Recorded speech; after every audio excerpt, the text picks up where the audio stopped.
droite à gauche, ce Parlement ne représente que la corruption. Vous, capitalistes, vous n'avez cessé de pousser la classe ouvrière à la misère.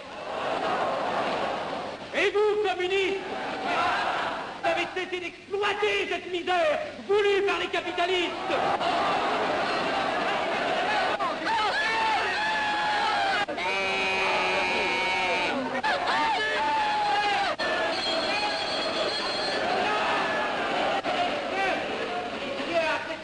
Et vous tous, parlementaires, désuets et périmés, n'insultez pas le parlementarisme.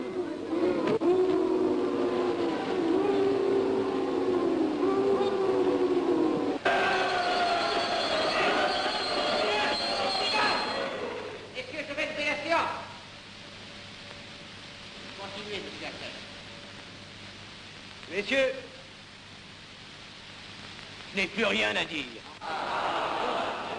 J'ai eu conscience de vous dire quelques vérités, peut-être désagréables, mais utiles. Non, ce ne sont pas quelques interruptions qui m'arrêteront. La communauté française ne se bâtira pas sur le conflit de la vieille bourgeoisie égoïste et du peuple affamé. C'est pourquoi je ne voterai pas ce projet, qui donne satisfaction au capitalisme international et serait le bon prétexte pour les communistes à accentuer nos divisions.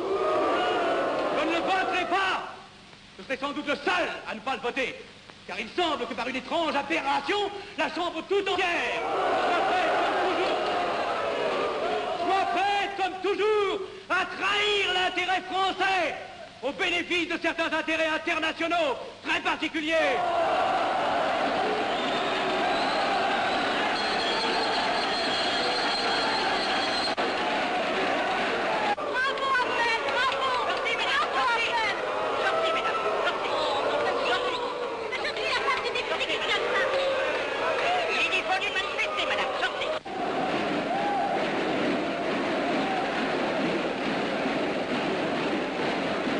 Il a du courage, ce petit Afnel. Ces petits nationaux trop puritains nous font perdre notre temps. Il faudrait l'éduquer un peu. De quelle loge est-il? Il n'est pas de chez nous, mon frère Dubois. Tout s'explique. Voilà un garçon intelligent qui a besoin d'une méthode et de conseils. Présentez-le donc. Il est sensible, il faudra procéder avec précaution. Envoyez-lui la rivière, il saura le persuader. J'y vais.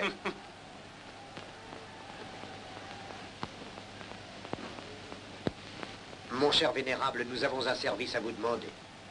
Enfin, dis donc, je vous suis tout dévoué. Le jeune Afnel qui vient de parler assez brillamment devrait subir les épreuves de l'initiation. La maçonnerie lui apporterait beaucoup et le disciplinerait. Ne croyez-vous pas? J'y pensais déjà. Nous allons nous en occuper activement. Alors, je suis brisé. Comment avez-vous trouvé mon discours? Excellent. Vous leur avez dit de fort bonnes vérités. Ouais, ça n'a pourtant servi à rien, ils ont voté le projet. Ça ne sert jamais à rien de dire la vérité. Les gens n'aiment pas la vérité. Ils préfèrent de beaucoup les mensonges. Vous êtes cynique. Non. J'ai une certaine expérience politique, déjà ancienne. À propos, voulez-vous venir un peu avec moi? J'ai quelque chose à vous dire. Volontiers.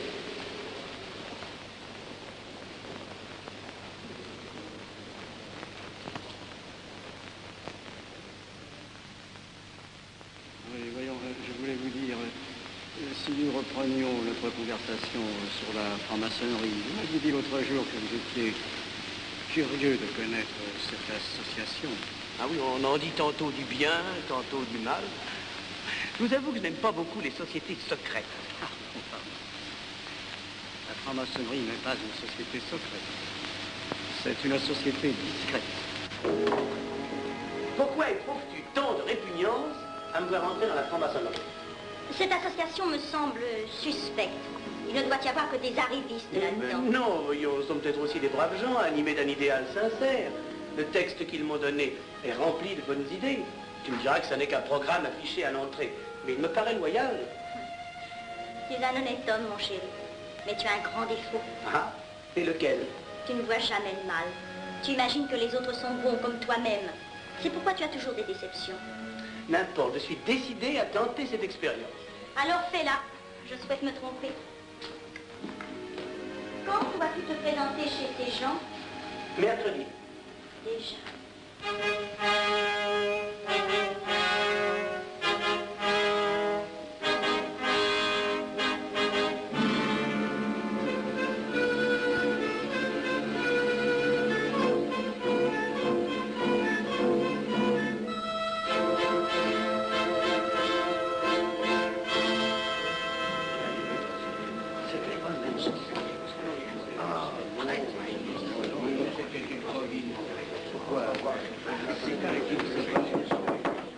Mes frères, les travaux reprennent force et vigueur. La tenue du comité a voté l'interrogatoire du profane Avenel. Nous allons lire les rapports confidentiels de nos enquêteurs. Pierre Avenel, né en 1902 à Laval, a fait sa première communion. Oh, mon frère Godaï, je vous en prie. Mais déclare ne pas pratiquer régulièrement. A même cessé de fréquenter l'église. Très bien. Mais s'avoue spiritualiste.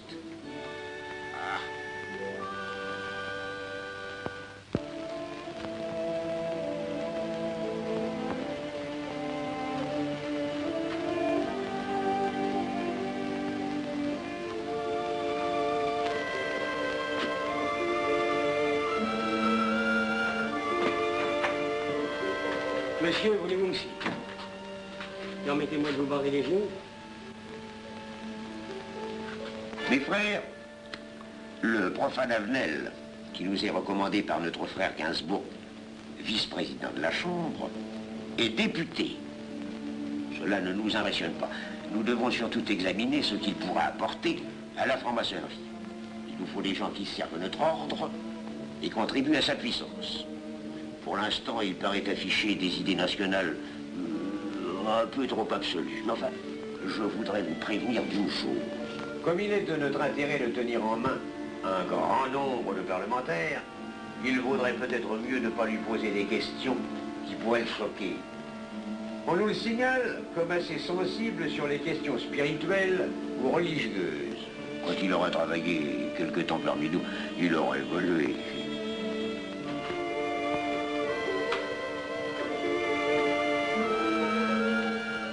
Et voilà, le silence le plus absolu, mes frères.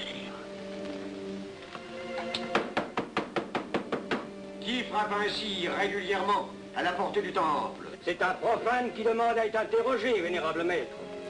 Faites entrer le profane.